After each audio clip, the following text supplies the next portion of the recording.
Hello friends, it's Miss Sam coming to you this week for Babies Off Book. This is our first online Babies Off Book class.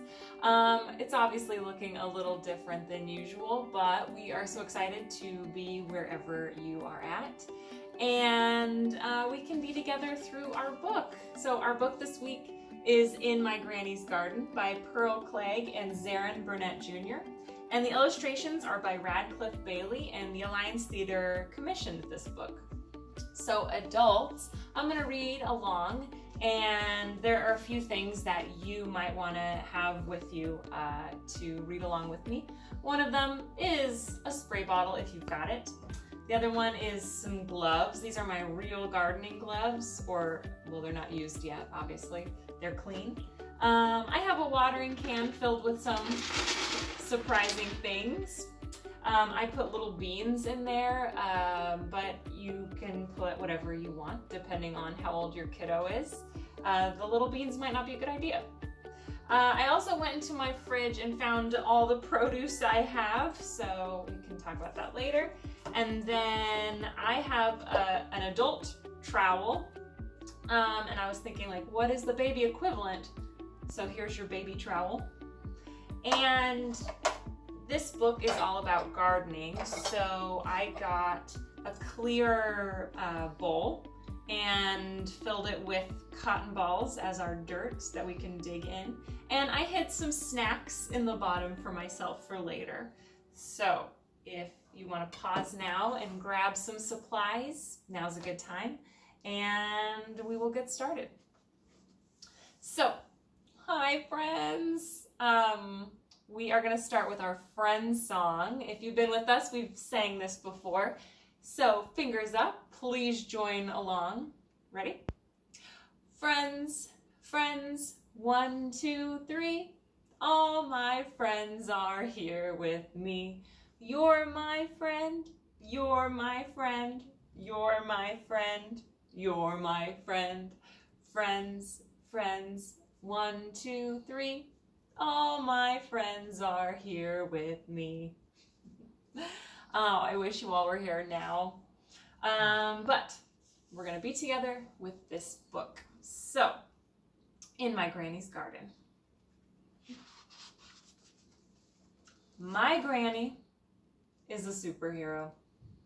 No, she can't fly. She doesn't drive fast or jump high, but she has a superpower. Adults, babies, let's see those superhero poses. Oh, very good, very good.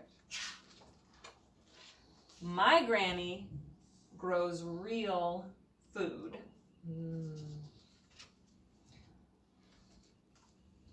In the city, we get our food at the grocery store, but Granny lives in the country, and when I stay with her, we get our food from her garden.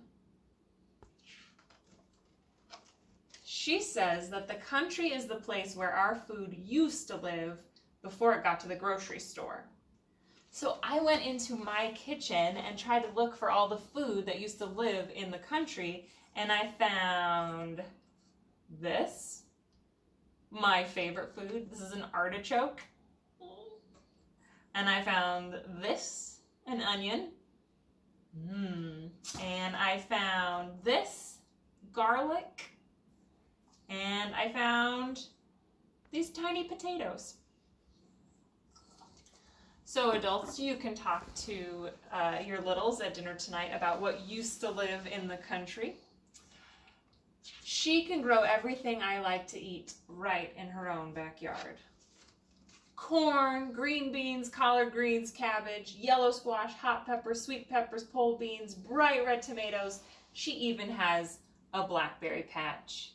So adults right now in the room, look around, and can you point out something that is green? Look, look, look. What is green around you right now?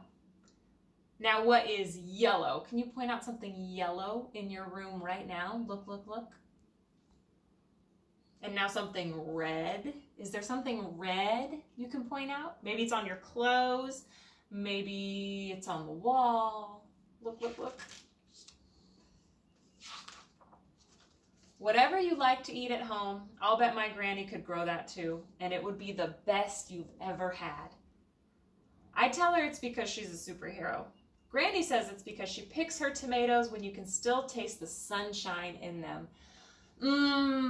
So let's imagine the sunshine is shining on us and it's warm, and we're going to use our fingers to give ourselves little sun kisses. Oh, little sun kisses, maybe little sun kisses on your baby friend. Oh, the sun kisses are so nice and warm. She gathers her collard greens when the dew is still making diamonds on their leaves. She brings her blackberries in after they've been kissed by the summer rain. So what are summer rain kisses like?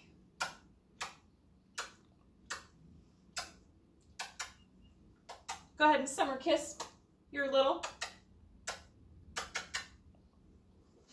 She harvests her corn when it can't get any sweeter, and her chili peppers when they are so red they even look hot.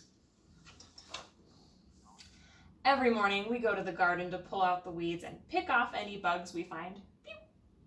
Sometimes Granny tells me how to grow things while we work. She says you plant in the spring when the ground is soft. She says you put the seeds in the dirt when the moon is full. So now is a good time to pull out your dirt garden and your baby trowel, and maybe let your little one dig in the dirt. Maybe you pull out the dirt and the little one has to put the dirt back in. Maybe it's just free play where they play in the dirt. And if you happen to have gloves, maybe your winter gloves would be a good time to put on your work gloves while you're digging and playing in your tiny garden. And if you have things to bury inside, like seeds, but think bigger because of your little one, you could bury toys in there. You could bury snacks for later, which is what I did.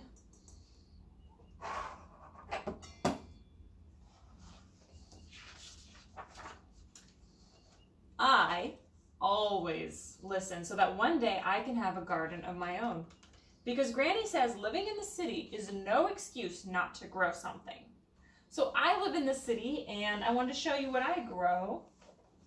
This is my tiny little plant I grow because it reminds me of my home and my mom and dad. And this is my favorite plant, and it's actually pink. So the book mentions different colors, so next time you're out on a walk, I wonder if you can think about what plants you find that are surprising colors. Sometimes Granny asks me what I've been thinking about, and I tell her. Granny says I can be anything in this world and to always dream big. I tell her I will. We can close our eyes for a second and dream about what our little ones are going to be. When the sun is starting to get hot on the back of our necks, Granny holds the basket and shows me what is ready for picking. I pick gently so I won't bruise anything. When our basket is full, we take it inside and wash everything with cold water. Get ready. Oh! Granny tells me to have some blackberries while we decide what she will cook for our dinner tonight. Dinner. I tell her I want pole beans and corn on the cob with lots of butter and sliced tomatoes and summer squash, and maybe she could fry some chicken and make a pan of biscuits to go with it. Of course, she says. And she laughs because we both know that making perfect biscuits is just one more of her superpowers. After dinner, we sit on the back porch and Granny's garden looks all golden in the sunset. You won't see anything like this in the grocery store, Granny says, and she kisses the top of my head because her other superpower is love. So to end our story, we can give our littles a kiss on the top of their heads. So friends, we learned all about how to plant in the garden, and we have one last song for you. This is to the tune of Frère Jacques, so please follow along. We'll sing it twice too. Take a seed, plant in spring, sunshine, water, and love, sunshine, water, and love, grow something, grow something. One more time. Take a seed, plant in spring, sunshine, water, and love, sunshine, water, and love, grow something, grow something. Thank you, friends. I'm trying to think if there's anything else to show you here. I think that's it. Oh, I did make my watering can. That was also a shaker. And maybe I'll water my little garden with it. And this is a fun surprise. You could put anything in here again and let it be an exploration for your little one. So now I'm gonna dig out my snack. It's time for me to eat. And thank you so much. Again, we miss you all. Thanks for tuning in to Babies Off Book. We will keep coming out with these every week. And see you soon.